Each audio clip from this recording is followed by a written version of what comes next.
रुक जाना। देखो गाइस, ये है गॉल, पहाड़ी गॉल। ये देखो यहाँ जा रहा है। तो दोस्तों अभी हम यहाँ आधे रास्ते में आ चुके हैं और हमने यहाँ पे अपनी गाड़ी रोक ली है। और अभी आप देखोगे तो पहली बात, हमारी गाड़ी पे लर्निंग है, तो हम अभी लर्निंग के साथ में चल रहे हैं, तो ज़्यादा ब्लॉग बना नहीं पा रहे हैं बिकॉज़ अपना ड्राइविंग पे थोड़ा फोकस रखना है, उसके बाद अपनी सारी चीज़ें हैं। और अभी हमको ये व्यू काफ़ी अच्छा लगा था। तो यहाँ पे अगर हम गांव का नाम देखें तो ये है खटल गांव, ठीक है ना।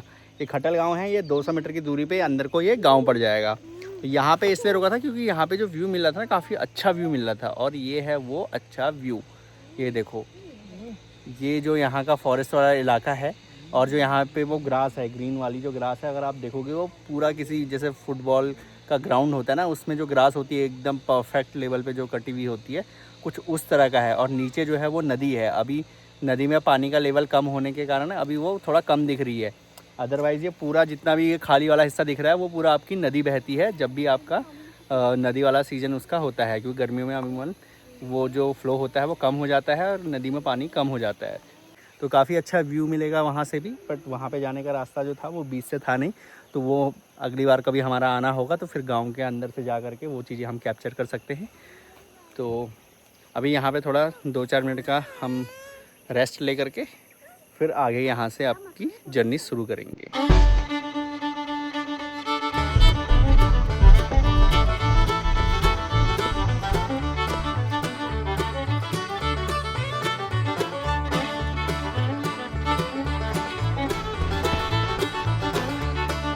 तो दोस्तों अभी मैं आ चुका हूँ आपका केदार में।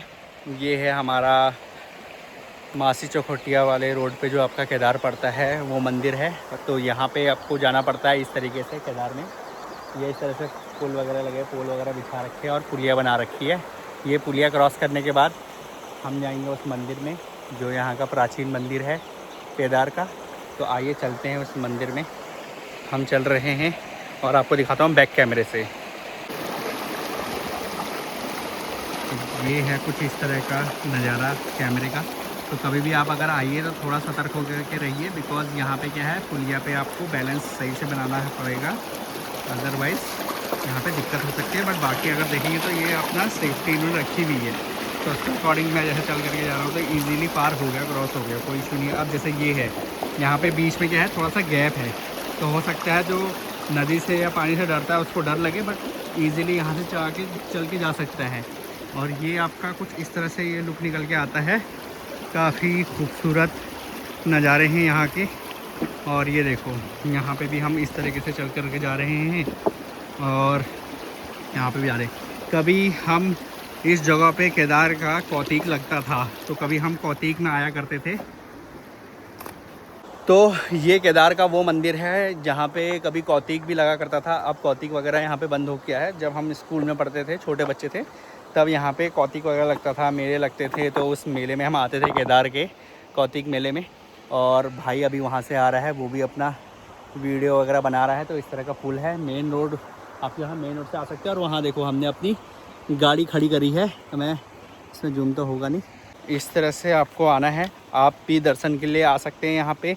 ये आपको पड़ेगा सन्नड़ा से थोड़ा सा आगे, यानी कि 2-3 किलोमीटर का डिस्टेंस होगा सन्नड़ा से केदार के लिए। तो आप यहाँ पे आ सकते हैं केदार में। तो ये भोलेनाथ का यहाँ पे मंदिर है, यानी कि जो केदारनाथ धाम लोग जाते हैं महादेव की परिक्रमा करने के लिए, मिलने के लिए, है ना। तो वो उनके भी जो महादेव हैं उनके जो पूर्वज, तो इन दादाजी का हमारा जो है बूढ़ा केदार उस नाम से फेमस है। वो पांडव के नाम से अपना तब से आपका है, लेकिन बहुत कम लोग उस जगह को जानते हैं, बूढ़ा केदार को। बट यहाँ पे भी बहुत कम अभी लोग जानते हैं इस केदार को। तो मेरा काम यही है कि एटलीस्ट जहाँ भी मैं ऐसी जगह पे जाऊँ, अपने कल्चर को, अपनी संस्कृति को, अपने यहाँ की धरोहर को दिखा पाऊँ कि किस तरह से क्या हमारे यहाँ पे संस्कृति है, क्या कल्चर है, क्या क्या टेंपल हैं और क्या टेंपल की क्या स्टोरी है। तो ये अगर आप गांव देखेंगे, बहुत खूबसूरत एरिया है, बहुत ही प्यारा एरिया। इवनिंग पे टाइम पे आप आ सकते हो, एंजॉय कर सकते हो फैमिली के साथ में। यहाँ पे सुकून है, पीस है एक तरह का। आप नदी के सामने, ये है हमारी रामगंगा, ठीक है ना। तो गंगा सबको पता है, लेकिन राम वाली गंगा किसी को नहीं पता। तो बहुत कम लोग जानते हैं इस गंगा के बारे में, क्योंकि ये आगे जा कर के रामनगर वाली साइड से जब ये बाकी सारी नदियों में मिलती है तो फिर वो कोसी, भागीरथी, ये इस तरह की नदियाँ बन जाती हैं। बट यहाँ तक ये स्टिल रामगंगा है। तो हमारी जो माँ के बाद, यानी कि जो हमारी पहली माँ है वो हमको जन्म देने वाली, और दूसरी माँ हमारी हमको जिस पे पालन पोषण पे निर्भर हैं, ये हमारी है राम की गंगा, राम गंगा। तो इस पे हमारा सारे पहाड़ वाले लोगों का या जो कुमाऊँ वाले साइड वाले लोगों का जीवन यापन इससे चलता है, क्योंकि यहीं से ही सारे पानी की सप्लाई होती है पंप हाउस वगैरह के थ्रू, चाहे वो सिंचाई से रिलेटेड हो, चाहे वो किसी एग्रीकल्चर किसी और चीज़ से रिलेटेड हो, तो वो सारा पानी का सप्लाई रामगंगा से ही होता है।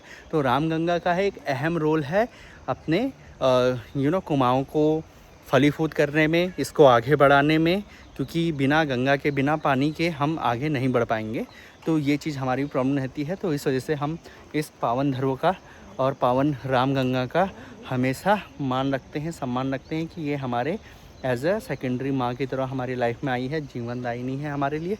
तो इस तरह का हम यहाँ पे करते हैं। और यहाँ पे आप देखोगे तो काफ़ी अच्छा डेकोरेशन किया है। आप एंट्री लोगे तो एंट्री पे ही आपको ये बाथरूम वगैरह मिल जाएगा। और यहाँ पे जो है आपका ये लेडीज़ के लिए, क्योंकि कई बार क्या होती है ना, इस तरह की प्रॉब्लम होती है कि आप कपड़े वगैरह चेंज नहीं कर पाओगे, या चीज़ें होती हैं खुले में, जैसे आप हर की पौड़ी देख रहे हो तो वहाँ पे भी बहुत तरह का खुले में ही वो सारी चीज़ें उनको करनी पड़ती है, फेस करना पड़ता है। तो यहाँ पे इस तरह की ये चीज़ें बनी हैं कि जिसमें आप अंदर डोर लॉक करके अपना चेंज वगैरह करें, तो आपकी सेफ्टी, सिक्योरिटी सब कुछ यहाँ पर ध्यान रखा गया है। तो ये चीज़ें हैं। यहाँ पर हम भोलेनाथ के दर्शन करेंगे और उसके बाद यहाँ पे लगाएंगे एक डुबकी, अगर हो सके, डुबकी ना हो तो पंचामृत बोले तो थोड़ा सा पानी अपने सर पे छिड़क करके पूरे शरीर पे हम कर लेंगे। अरे दोस्तों, मैं आपको बताना भूल गया था, यही एक्चुअली केदार जो है हमारा, ये बुढ़ केदार है जो मैं आपको बता रहा था। तो बहुत कम लोग इसके बारे में जानते हैं। जो एक केदारनाथ वाला केदार है, और उनके जो दादाजी हैं, यानी कि भगवान शिव के जो दादाजी हैं, तो वो है, उनके नाम से ये प्रसिद्ध है बूढ़ा केदार। यानी कि ये बूढ़े जो शिव हैं हमारे, उनका अपना मंदिर है, जो उनके दादा हैं, स्वयं शंभुनाथ भोलेनाथ के।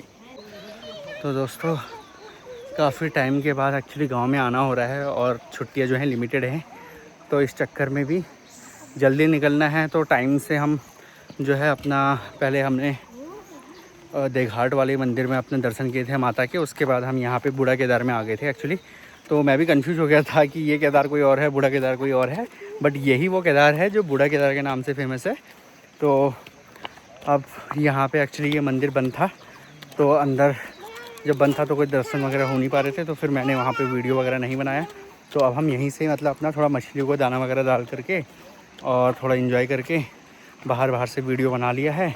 अब हम जा रहे हैं घर की तरफ, फिर से वही पुलिया का अपना यूज़ करेंगे पानी वाला, और निकलेंगे घर की तरफ को, और चलते हैं, देखते हैं रास्ते में कुछ खाने पीने का होता है, तो फिर देखते हैं क्या सीन है। ठीक है।